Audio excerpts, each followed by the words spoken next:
podcast. Fun podcast Between you and me. between you and me. Hey, so today we're gonna have a discussion.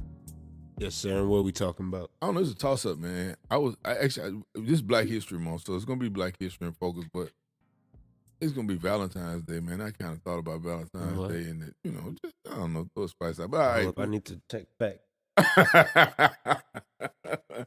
All right, we'll go back to Black History Month and end the Black History Month. So for the second time in about a week, we watched Judas and the Black Messiah. Second time. Yeah. It was one of the first time for you, but it was the second time. I mean, I kind of saw it the first time, but yeah. So we watched Judas and the Black Messiah, and it's a pretty good movie. I mean, I guess we're not in the business of plugging things, but I think it'll be a pretty good movie for you to watch. It has some historical context, but there were some key takeaways and some key things that I saw in Judas and the Black Messiah. I had to verify my facts. Did you? But go ahead. You had to verify that tomorrow's Valentine's Day? You gonna see what my facts are when I put them out, Oh, okay. My bad. bro. All right. So yeah. So I was just so there were some things that I noticed in the movie that were like just things that I think is one to grow by. All right. And so I just wanted to kind of have an open discussion on what those things were for me and see how you feel about it. Okay. That sounds good to me, sir. But I'm gonna let you. Well, I don't know. You wanted me to watch the movie. I wanted to watch the movie from the time I saw the trailer. What was your thought about it? I can tell you what led up to kind of, I guess, me being interested in the movie and all that type of stuff. So for me, I recall seeing the trailer, and I guess it was like the second official trailer or whatever, but I just remember it had the voiceover of the girl doing the poetry, Oh yeah. and she had the quote that I really liked, that I always end up having to paraphrase, but basically it was saying, but we scream, we sing, we shout, and we scream this anthem, but it is power to the people really worth their ransom. Yeah. And so that was what I heard in the trailer that made me want to see the movie in general.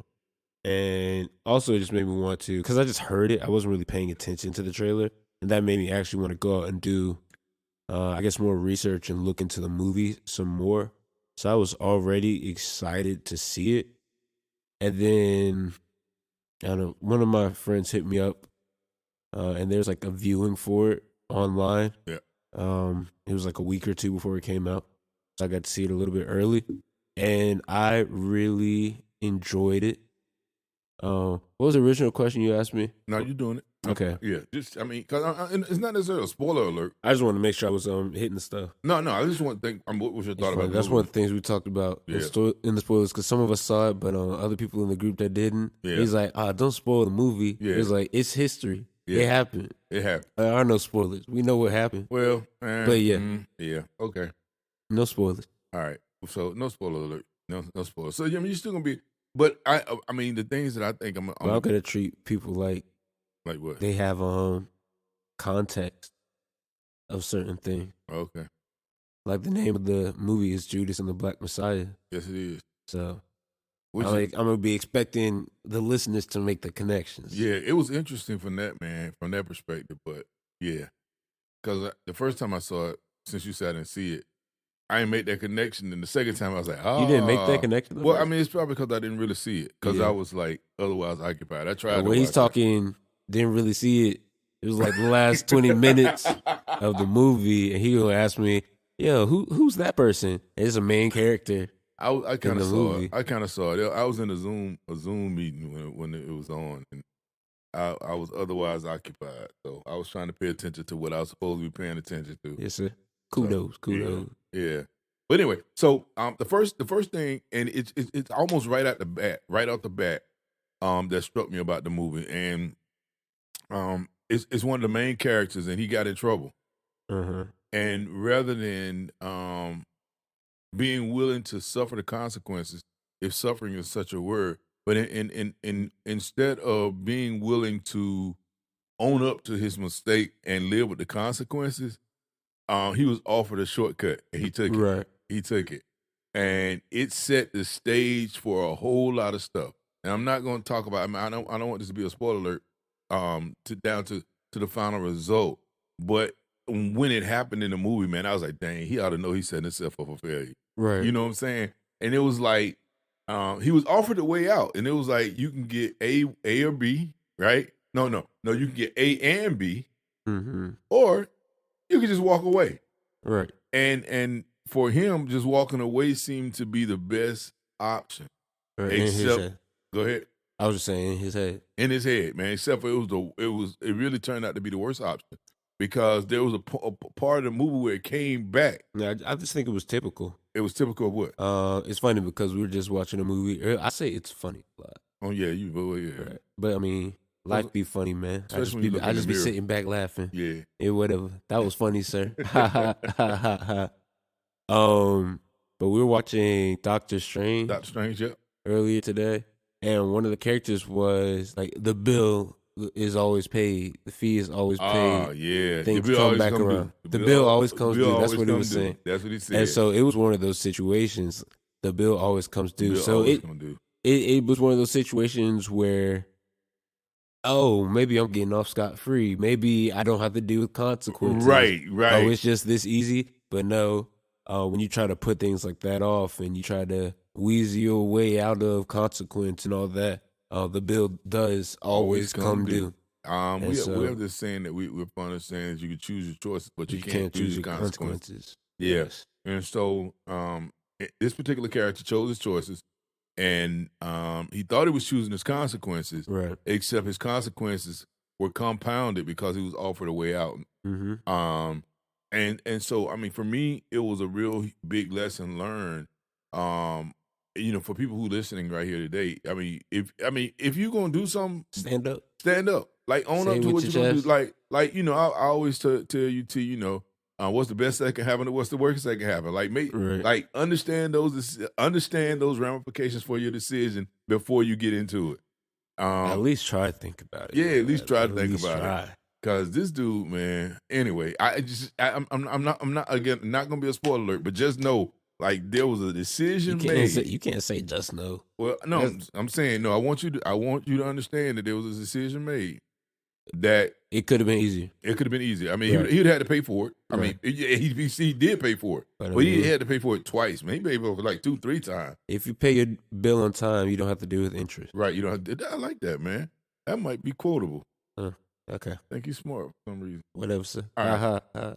So yeah, that was the first big thing for me. Like right off the bat, it's like, dude, no, don't do it. No, don't do it. No, don't do it. Okay, you did it. It's coming due. So go ahead. Oh, what do you mean? Go ahead. You supposed to be telling me? Was there anything that impacted you? I was just kind of going along with that whole ride of that one. Okay. And I'm not sure if this is gonna be one of your points, but we did kind of get at the you had two similar almost types of people on opposing sides. Yeah. Because you have the one character and you have the officer as well, and how there's contrast there, but then you kind of see some similarities. Yeah. And we're just talking about like a snake versus a rat, or like a snake is a snake, as a snake is a snake, rat is a rat, as a rat is a rat. Just kind of see some similarities throughout there, and kind of contributing, or like you see that in real life, like when the way I think the film is given off, it seems so real and grounded in reality by the way of you can look at a character and be like, oh, I know somebody like that. I've dealt with somebody like that, that type of thing. So I think they did a great job of doing that. Oh, I'm gonna flush it out a little more because I mean, you're right. It was it was like two opposing that seemed similar. Right. I didn't want to dive into too much because I didn't know if it was one of your points. Well, it actually maybe was, maybe wasn't. I don't know. I mean, but anyway, I think it was to a certain extent. It was to a certain extent. It was. But I'm gonna use your point, and then I'll just talk about it from that perspective. Because to add to that, one of the big parts of the movie, and this, I mean, is the guy was saying they're no different than the Klan. Oh yeah. You know what I'm saying? Right. And that was an interesting thing, and it was like it was an interesting perspective. It was an interesting perspective because from what the movie was saying or what the guy was saying in the movie, and you I'm like you comparing the police officer and this other character, but Mhm. this police officer was saying, look, I mean, you can look at in this case it was the Black Panther Party. Right. But the Black Panther Party is no different than the Klan. I mean, Mhm. they both their agendas They're just are radicals. are equally as radical, and that was an interesting contrast, but similarity, Right. similarity. If you want me to go a little further, or where my part, what I was thinking about that connected to that was how same character thought because he could sit down and eat with the cop, because he could meet with the cop, that he was the same as the cop. Right. This is kind of how I lay that out there. Dang, I lost my train of thought right as I said that. Mm. Basically, like, so what's the saying? Like, they sold you some damaged goods. Basically, like, A bill of goods? No. Okay. I don't know. I could be wrong, but I'm thinking damaged goods. Okay. But ooh, J. Cole has a bar about that. Like, maybe they he's basically saying they let a brother steer the ship, but never told him that the ship was sinking. Wow. Okay. But what I, which is kind of off. But what I'm Mhm. getting to, the point I'm getting to, is like you're sold this pretty picture, and it's pretty for so long until you're allowed to see the reality behind it. Mhm. Like they was painting, like making this dude feel like he was something different. Oh, they care about you. They see you in a Yeah. different light. But when it all gets down to the end game, when it's me versus you, it's like It's always me. It's right. always And me. so, yeah, we cool while we're cool, but then when I'm trying to get off, Yeah. Yeah. And we're you no know, longer as cool as you thought we were. and I think we talked about this before in the podcast, like in the very beginning when I was talking about humans by themselves don't possess the characteristics to be friends. Hmm. You know, it's just that there's something innate in us that makes me want to win. Survival. Survival. Okay, survival. Survival. I guess that is it. Hmm. So Which is also goes back to that same compare and contrast because at the end of the day, they both were, like everybody was doing things for survival. right. Well, not everybody, which would be my third point, Well, but that's what I was gonna say because it's not the gravity wasn't the same with mhm, everyone, but there was this theme of me versus you. Like I'm good with you until it comes down to my consequences right, reaching me, right, and then right. it kicks in survival. Um, yeah, we were cool before, but hey, I gotta survive this something. So I kind of have to distance myself from And you. it's funny. It's this story that people tell, and it's a couple of them. And I'm getting them mixed up, but one of them is a snake, right? Hmm. And you get a snake out of trouble, and then the snake bites you, and then you look at it and say, "Well, Mister Snake, I got you. I got you out of the trap. Why you bite me?" The And snake the is a snake looks snake, up and say, "But I'm a snake. right? I'm doing what a snake does." And so it's almost like um these two characters, one character put a trust in the police officer to take care of him because he thought him and the police officer had come to an understanding, or he thought that he had arrived, or he thought he was, um on the same level with the, well, maybe not on the same level, but in the same club Right. with the police officer. And the police officer quickly reminded him, when his back was up against the wall, hey, nah, I got this on you. Can we flip this for a second? Yeah, go ahead. I want to spit something to you real quick. Okay. See how you feel about it. All right. Which we've kind of had this conversation before, but we often talk about this, yeah, especially in a time such as this, Black History Month. But we talk about the black middle class and how the whole almost estrangement um that you get with some people as they transition between class. Yep. Okay. Um, like a lot of times when you see lower class to middle class, so like basically people getting in the group and thinking they one of the boys now. Oreo. Anyway, go ahead. Right. And so I feel like I don't know, you've had more thoughts on this I've had more experience with it.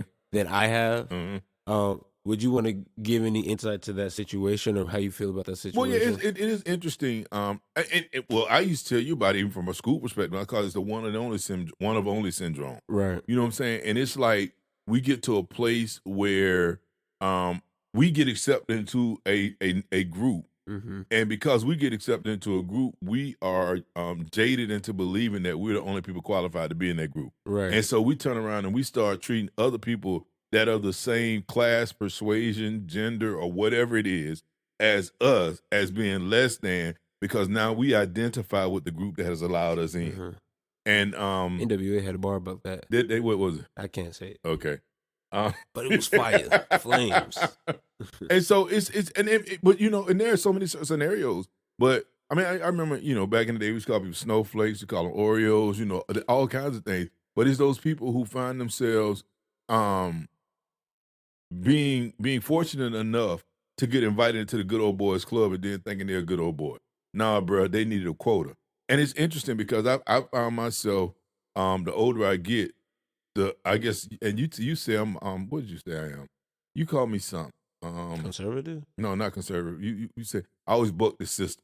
Remember, you just said Oh. it about me today, and it's like I got You to, always trying to go against the wave. Yeah, I said man. that about you today. and it's like, yeah, I don't think I want to go. I don't think I want to go with the wave today. I don't think I want to be accepted in the good old boys club. And I know for me, it's interesting. I have this concept where I said, we emulate some character or character that we learned as a child, and I always say I am Robin Hood, and that what that looks like for me is I've been in a position my whole life where I've actually been blessed and fortunate enough to make it into some type of club, to make it in some type of opportunity, to get some type of opportunity that others may not have gotten or may not have been privy to.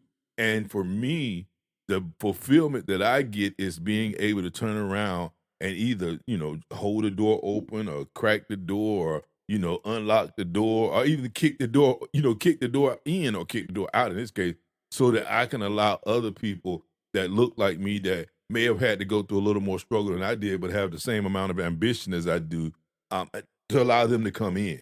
And that's what I get my fulfillment from. And even what I do now, it's all about because I've had access to mindsets and access to boardrooms and access to C-suite, being able to share that information with people so that it's easier for them to gain that same access, as opposed to thinking that it's something about me, something about my merit that put me in that position that kept other people out. Mm-hmm.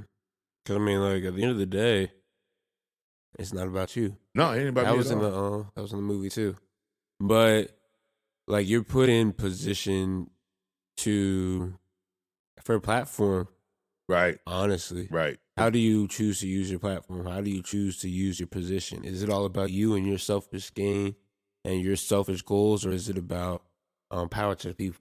Yeah, yeah. Basically, And so with that, I'm gonna segue into my third point. okay. Right? And so my third point was the main character, right? Mm-hmm. And the main character was I don't even know who you're talking about. Graham, right? Okay, cool. Yeah, Cool. main character.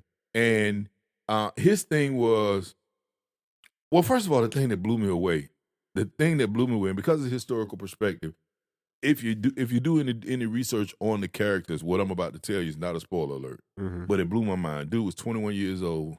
Yeah. 21 years old. You know what I'm saying? And when I think about how convicted he was, or I mean, you know what? If you think about the time frame of the movie, I mean, he had to start out, he was what, 17, 18 years old.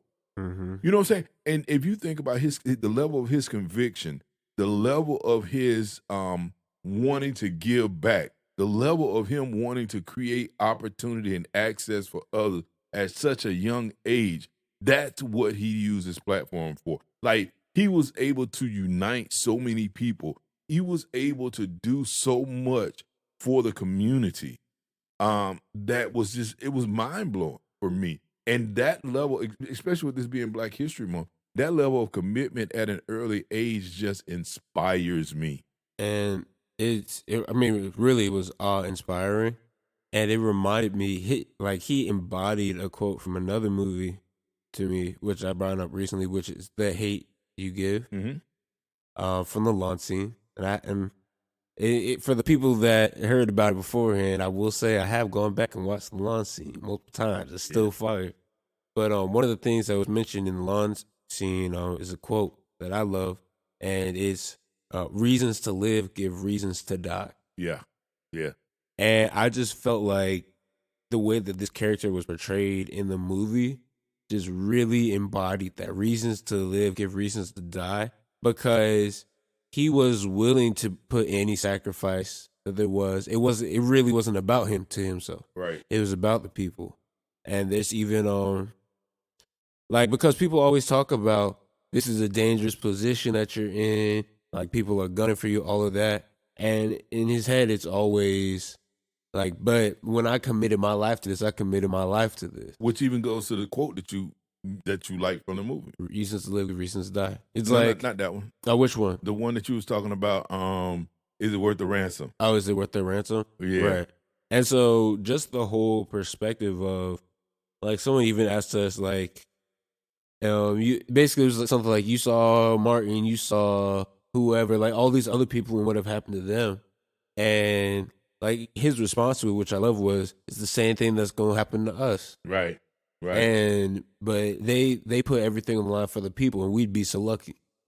Right. And so just that whole perspective, that feeling, that pure selfishness and conviction and passion at a young age was really awe-inspiring, I think. Because like that's the only reason. That's the only way to live. Like, and I'm not saying that's the only way to exist or the only way to breathe or the only way to just muddle through life. Like, if you really talking about living, it's having something to die for. Right. It's like Real having talk. something to lay it all on the line for, and that's the thing that gives you wings, that gives you breath, that just really gives you that fuel to get up every day and go about doing something.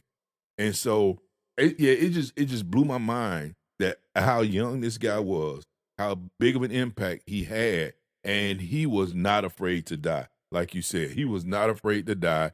He wasn't Um, afraid to. I like the He part. gave it all. I like the part where he said, "You can kill a revolutionary, but you can't kill the revolution." Right. You know what I'm saying? And it's like, wow, like for real, for real. Like, it's all about the people, was what he was saying.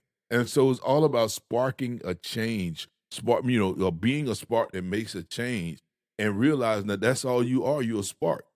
Like, if Mm-hmm. you look at it from like even from a biblical perspective, how we talk sometimes from a biblical perspective, it says one plants, one waters, and God grants the increase. And when you realize that, your job is to be a part of the process and not the process, you Right. realize that your demise may not be a negative thing.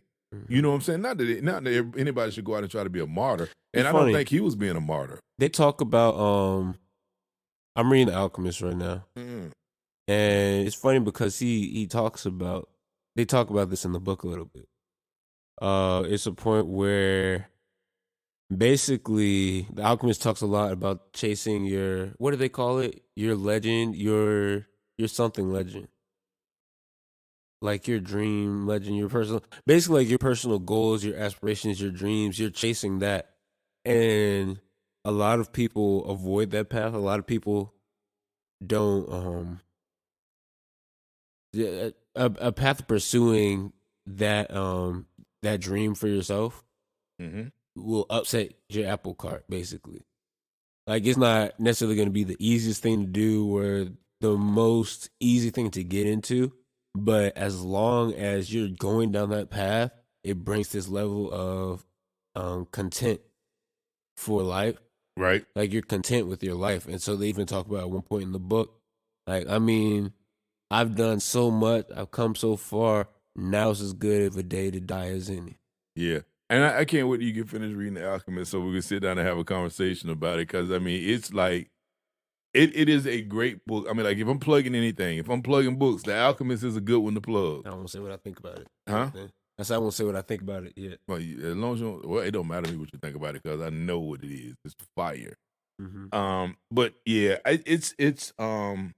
you mean your assessment of the book? Or Yeah, I won't get my full assessment until we have the conversation. Okay. All right. Yeah. So it's all about that, about the journey. Right. It's about the journey. It's like, where am I going? What am I doing? What getting up today? What does it mean? Mm-hmm. You know what I'm saying?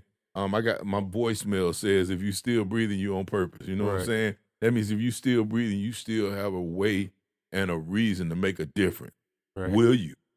Will you? And really just seeing that in somebody so young is Yes. so crazy. Oh my God. Because, like, to be, like, he was young, be 21, to be, like, have so much belief. And That fearless. fearless. Yeah. Crazy. Yeah. Yeah. Crazy. Yeah.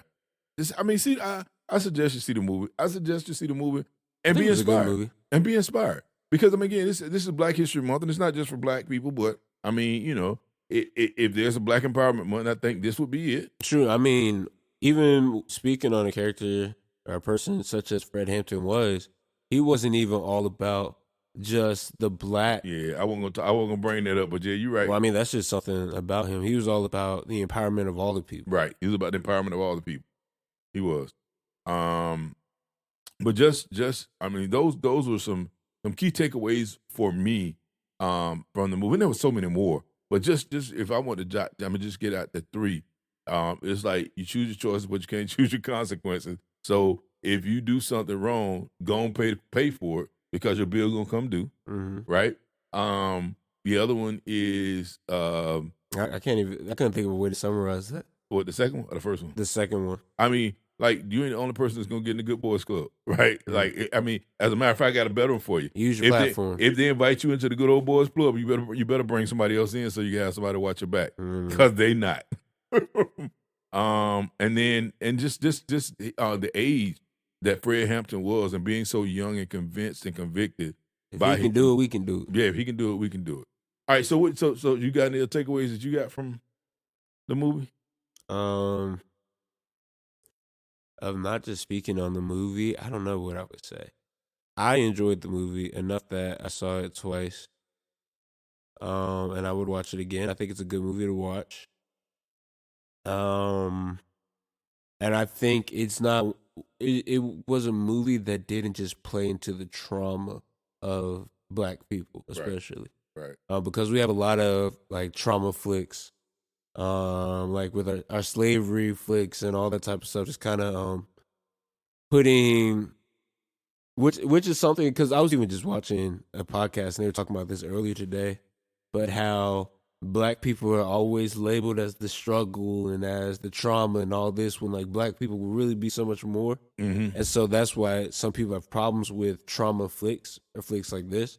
But I feel like it did a great job of, it wasn't about the trauma, it wasn't about the situation, it was about the characters. Right. That was my favorite thing about it. It breathed life into these people. You didn't just see them as like a radical group or things like that. You saw the life in each character. And it's true because, if you think about it from the outset of the movie, I think it framed it in such a way that you would go into the movie thinking, oh, here they go again. Right. You know what I'm saying? And then the movie was just not that way. One of the things, the thoughts that I just had when you were saying that, I mean, it reminds me of what John Lewis in Good Trouble. You know what I'm saying? And thinking about what Fred Hampton did, and